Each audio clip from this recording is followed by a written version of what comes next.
अस्सलाम वालेकुम नाजरीन, उम्मीद है सब खैर खैरियत से होंगे।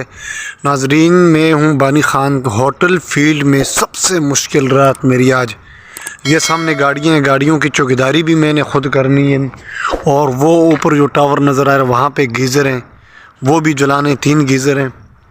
और रिसेप्शन पे भी मेरी ड्यूटी। सब गए हुए हैं, गीज़र वाला, चौकीदार और रिसेप्शन वाले सब गए हुए हैं। और सारी ज़िम्मेदारी मुझ पे आज छोड़ के गए हैं। बड़ी मुश्किल है। अल्लाह खैर कर। अपना रिसेप्शन का विज़िट करवाऊँ मैं आपको।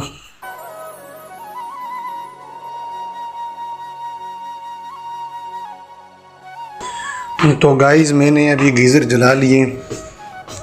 ठीक है, अभी दोबारा चक्कर लगाता हूँ, देखें आप। और ये साथ दूसरा गीज़र है। Oh my God,